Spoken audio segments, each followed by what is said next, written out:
আসসালামু আলাইকুম সবাইকে।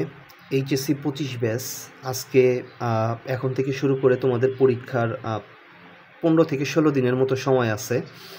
তো আমি আগের ভিডিওগুলোতে তোমাদের জন্য প্রত্যেকটা টপিকের ফার্স্ট পেপার এবং সেকেন্ড পেপারের সাজেশন দিয়েছি, তোমরা ওই ভিডিওগুলো দেখতে পারো। এবং আজকের ভিডিওতে আমরা উইথ ক্লু এবং উইদাউট ক্লু এর কমপ্লিট একটা সাজেশন দিব। তোমরা যদি এই জিনিসগুলো যদি প্র্যাকটিস করো, এইখানে ওই জিনিসগুলাই রাখা হয়েছে, ওই টপিকগুলাই রাখা হয়েছে যেগুলো করলে মোটামুটি তোমার সব নিয়মগুলো কাভার হয়ে যাবে।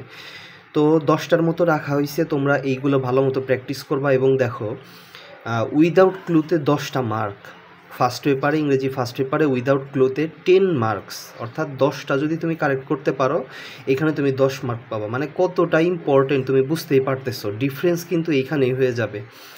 তো উইথ ক্লু এবং উইথ ক্লুতে হচ্ছে 5 মার্ক, সেখানে কিন্তু ক্লু থাকবে, এটাতে ক্লু থাকবে না। তো এইটা অনেক বেশি গুরুত্ব দিয়ে পড়া উচিত। এবং অলসো রিয়ারেঞ্জেও তোমাদের 10টা মার্ক।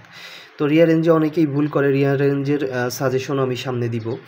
তো তোমরা অবশ্যই এই উইদাউট ক্লুটা বিশেষ করে অনেক ভালো মতো পড়বা, যেন এইখানে সবারই 10এ 10 মার্ক থাকে। তাহলে কিন্তু তোমার রেজাল্ট ভালোর ক্ষেত্রে এটা অনেক বড় একটা ইম্প্যাক্ট ফেলবে। তো প্রথমেই দেখো যেটা রাখা হয়েছে, it all of us known what is a dream, অর্থাৎ ড্রিম নিয়ে তোমাদের যে উইথ ক্লু অথবা উইদাউট ক্লু আছে, দেখবা যে এটা উইথ ক্লুতেও আছে উইদাউট ক্লুতেও আছে। তো তোমরা উইদাউট ক্লু দিয়ে শেখার চেষ্টা করবা। 2 নাম্বার রাখা হয়েছে গুড সিটিজেন্স, আর 3 নাম্বার হচ্ছে এডুকেশন নিয়ে অনেক বেশি গুরুত্বপূর্ণ। 4 হচ্ছে ট্রিজ আর ভেরি ইম্পর্টেন্ট এইটা।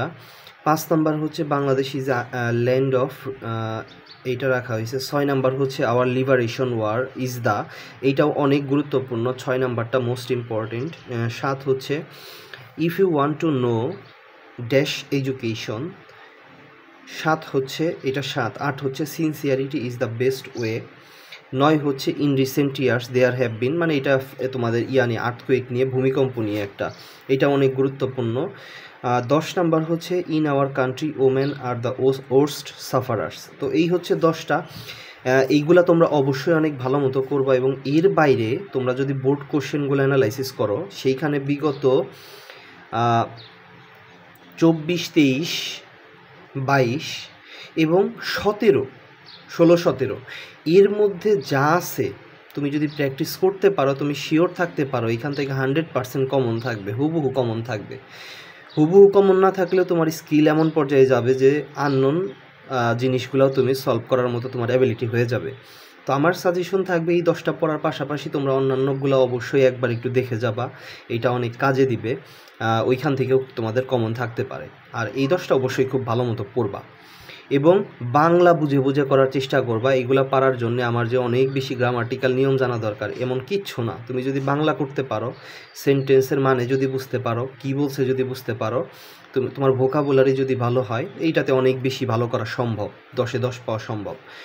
তো এইভাবে তোমরা সিস্টেম করে পড়তে পারো। এবং আগের যে পূর্বের যে সাজেশনগুলো দেওয়া হয়েছে তোমাদের রিটেন পার্টের প্রত্যেকটা, ওগুলোও তোমরা একটু দেখে নিতে পারো, ওই অনুযায়ী তোমরা প্র্যাকটিস করতে পারো। তো সবাই ভালো থাকো, সুস্থ থাকো এবং একটা প্রপার ওয়েতে এই সময়টাই তোমরা পড়ালেখা করো। সবার জন্য শুভকামনা থাকবে।